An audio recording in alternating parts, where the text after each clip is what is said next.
नमस्कार, मैं हूं सुनील बॉबी और आप इस समय देख रहे हैं अपना खास कार्यक्रम बिहार समाचार, जहां बातें करते हैं बिहार की, खबरें होती है बिहार की खबरों के साथ साथ देश दुनिया में क्या कुछ चल रहा है तमाम खबरों से हम आपको कराते हैं अपडेट। बिहार में शिक्षा रोजगार का क्या है हाल और गाँव की सरकार को लेकर क्या कर रही है बिहार सरकार, तमाम खबरों से हम आपको कराते हैं अपडेट।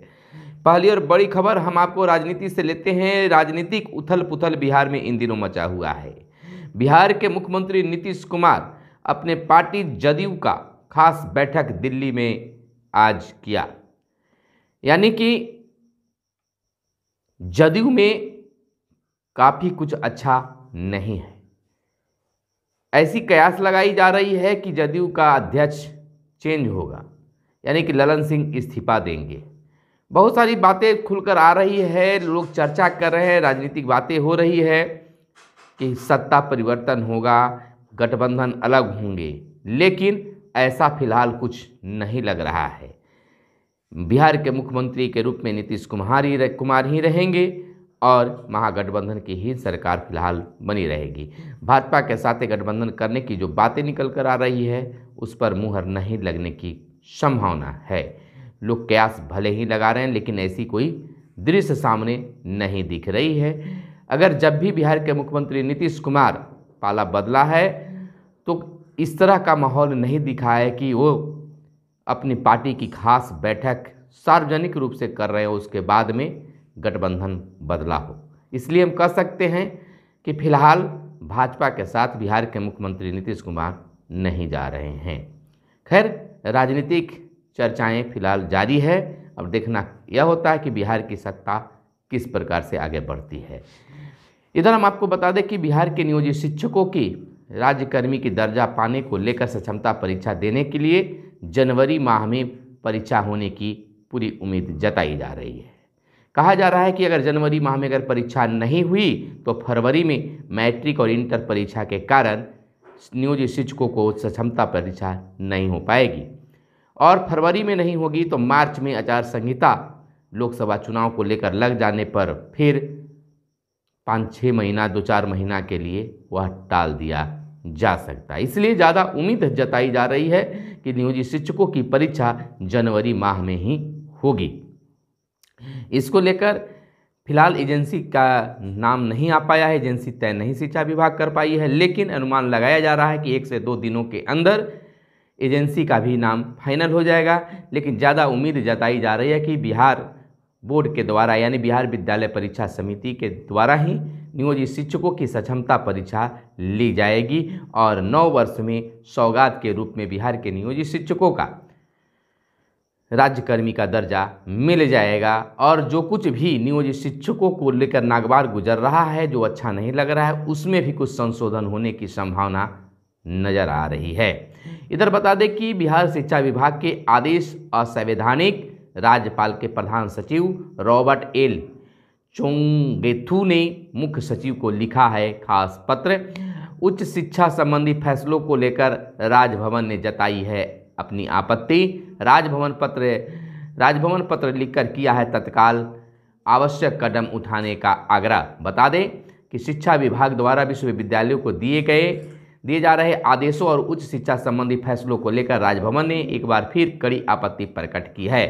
राज्यपाल एवं कुलाधिपति राजेंद्र विश्वनाथ आलेरकर के निर्देश पर उनके प्रधान सचिव रॉबर्ट एल चोंगथू ने अफसरों की मनमानी की शिकायत करते हुए बिहार सरकार के मुख्य सचिव को पत्र लिखा है और इस संबंध में तत्काल आवश्यक कदम उठाने का आग्रह भी किया है। जैसा कि आप जानते हैं कि बिहार के अपर मुख्य सचिव शिक्षा विभाग के कई ऐसे पत्र हैं जिस पर लोगों ने आपत्ति दर्ज की है। एमएलसी ने राज्यपाल से मिलकर अब उनसे आपत्ति दर्ज की थी। इधर हम आपको अगली खबर के रूप में बता दें कि प्रदेश में, यानी कि बिहार में, एक ही परीक्षा से पीएचडी में होगा नामांकन। राज्य सरकार यानी बिहार सरकार की ओर से राजभवन को भेजा जाएगा खास प्रस्ताव। यूजीसी नेट की तर्ज पर वेट शुरू करने के लिए लिया गया है यह खास निर्णय। तो इस प्रकार से पीएचडी में नामांकन को लेकर खास बातें आई है। तो बिहार के सभी विश्वविद्यालयों में प्री पीएचडी में नामांकन के लिए एक ही परीक्षा लेने की तैयारी की जा रही है। इससे संबंधित प्रस्ताव शिक्षा विभाग ने तैयार भी कर लिया है। समीक्षा के बाद प्रस्ताव राजभवन को भेजा जाएगा। इस व्यवस्था के लागू होने से छात्रों को अलग अलग विश्वविद्यालयों में प्री पीएचडी के लिए टेस्ट नहीं देना पड़ेगा। तो यह विद्यार्थियों के लिए खास खबर थी जो इस पर अमल होनी चाहिए। इधर संकल्प के माध्यम से उम्मीद जताई जा रही है, यानी कि पीएम मोदी का बड़ा बयान आया है कि उम्मीदें पूरी कर रही गारंटी की गाड़ी। प्रधानमंत्री ने विकसित भारत संकल्प यात्रा के लाभार्थियों के साथ वीडियो कॉन्फ्रेंसिंग में खास चर्चा की। आपको बताते चले कि प्रधानमंत्री नरेंद्र मोदी ने कहा है कि मोदी की गारंटी वाली गाड़ी जहां भी जा रही है लोगों की उम्मीदें पूरी कर रही है। यात्रा आरंभ हुए अभी 50 दिन भी नहीं हुए हैं लेकिन यह लाखों गांवों तक पहुंच चुकी है। यह लाखों गांवों तक पहुंचने के बाद सफल भी है। यह अपने आप में एक रिकॉर्ड है। उन्होंने कहा है कि विकसित भारत संकल्प यात्रा पूरे देश में सरकार की प्रमुख योजनाओं का अंतिम छोर तक पहुंच सुनिश्चित करने के उद्देश्य से यह कार्यक्रम चलाई जा रही है। इधर यूपीआई से भुगतान और सुरक्षित करने की तैयारी है। प्रस्ताव आया है 31 जनवरी से शुरू हो सकती है टैप एंड पे की नई सुविधा। यानी कि आपको बता दें कि यूपीआई के जरिए भुगतान करने वालों ग्राहकों को जल्द ही टैप एंड पे की सुविधा मिलेगी। इसके तहत अपने मोबाइल को पेमेंट मशीन से छूना होगा और भुगतान स्वतः हो जाएगा। भारतीय राष्ट्रीय भुगतान निगम एनपीसीआई ने यह सेवा उपलब्ध कराने की प्रक्रिया शुरू कर दी है। माना जा रहा है कि यह प्रक्रिया जो है 31 जनवरी 2024 तक मिलने भी उपभोक्ताओं को लगेगा। तो इससे काफ़ी सुविधा उपलब्ध हो पाएगी, मिल पाएगी। इधर बिहार के स्कूलों से हटाए गए 782 अतिथि शिक्षक और बीपीएससी से बहाली शुरू होते ही शिक्षकों को हटाया जाने लगा है। तो बीपीएससी के द्वारा बहाल शिक्षकों के आने से अतिथि शिक्षकों को हटाया जा रहा है, जिससे अतिथि शिक्षक भी विरोध कर रहे हैं। 4247 अतिथि शिक्षक कर रहे थे काम 2018 से और अब 2023 में उन्हें हटा दिया गया है। आपको अलग अलग जिलों से कई रिपोर्ट भी आए हैं, जैसे पटना में 342, भागलपुर में 512, तो वहीं गया में 421। इसी तरह से अन्य जिलों की भी रिपोर्ट आई है। अतिथि शिक्षक संघ ने इस पर नाराजगी व्यक्त की है कि अब इतने सालों की नौकरी करने के बाद हम कहां जाएं। इधर बिहार में इस साल खाद्यान्न का हुआ रिकॉर्ड उत्पादन, प्रदेश के लिए गौरव का यह क्षण है, सर्वजीत ने कहा है। बिहार में वर्ष 2022-23 में रिकॉर्ड खाद्यान्न उत्पादन हुआ है। इनका उत्पादन हुआ है। अर्थ एवं सांख्यिकी निदेशालय की रिपोर्ट के अनुसार कुल खाद्यान्न फसलों के लिए 63.68 लाख हेक्टेयर क्षेत्र से 197.36 लाख मीट्रिक टन उत्पादन बिहार को प्राप्त हुआ है। तो यह कृषि के क्षेत्र में खास उपलब्धि बताई जा सकती है। और एक बड़ा फैसला आया है।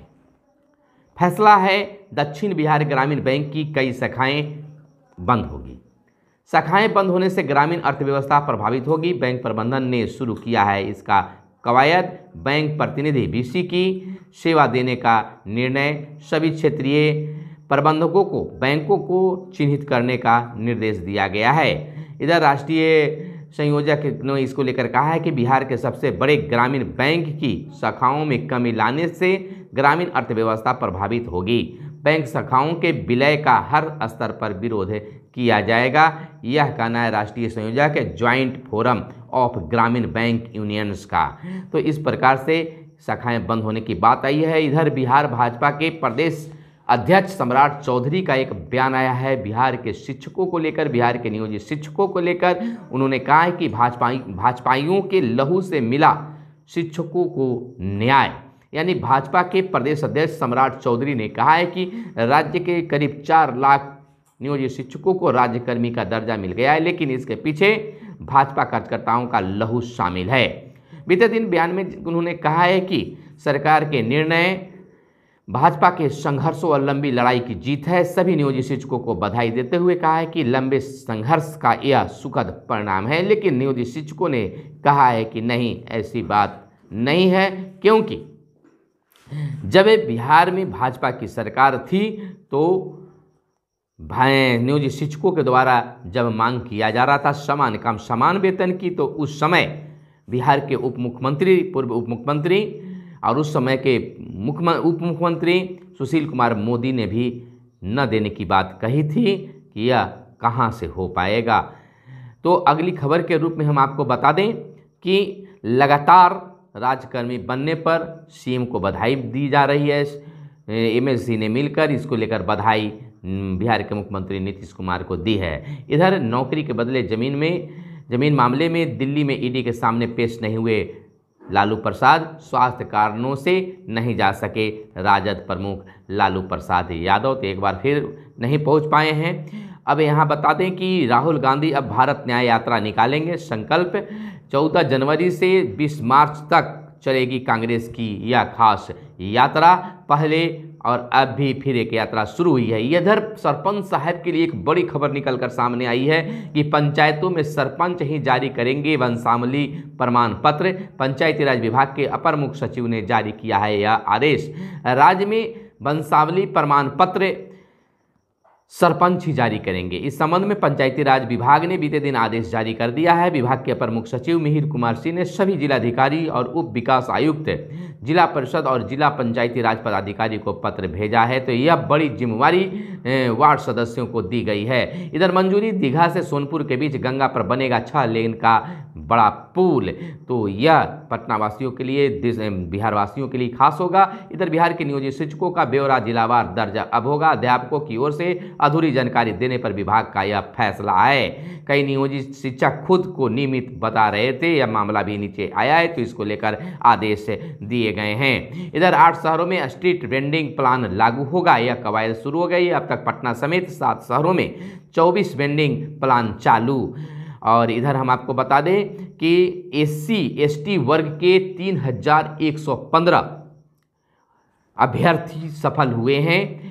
मध्य से लेकर उच्च माध्यमिक तक 7 विषयों का रिजल्ट जारी। बीपीएससी के वेबसाइट पर परीक्षा परिणाम अपलोड कर दिया गया है। तो यह शिक्षक बहाली की बात थी। तो 260 करोड़ निवेश के 25 प्रस्ताव मंजूर, 2 करोड़ से अधिक के निवेश के प्रस्ताव हैं। तो आगे की खबर हम आपको बता दें कि सरकारी बैंकों से जीविका दीदियों को मिलेगा अब ऋण, यह कहना है दीपक का। यानी कि आपको बता दें कि राज्य में केंद्रीय सहकारी बैंकों के माध्यम से जीविका के समूह सहायक समूहों को वित्त योजना का कार्य प्रारंभ किया जाएगा। सहकारी विभाग के अपर मुख्य सचिव दीपक कुमार सिंह ने बीते दिन जीविका से जुड़े स्वयं सहायता समूहों को वित्त पोषण कार्यक्रम में यह बातें कही है। तो जीविका दीदी के लिए बड़ी खुशखबरी की बात है। इधर ग्रामीण अस्पतालों का अब कायाकल्प होगा। स्वास्थ्य विभाग ने मिशन बुनियाद प्रारंभ किया है। बीते दिन तेजस्वी यादव ने इस मिशन की शुरुआत भी की है। तो इस प्रकार से ग्रामीण क्षेत्रों में भी या स्वास्थ्य विभाग में खास बदलाव देखने के लिए मिलेगा। कैमरे के पीछे हैं मिस्टर साहिल।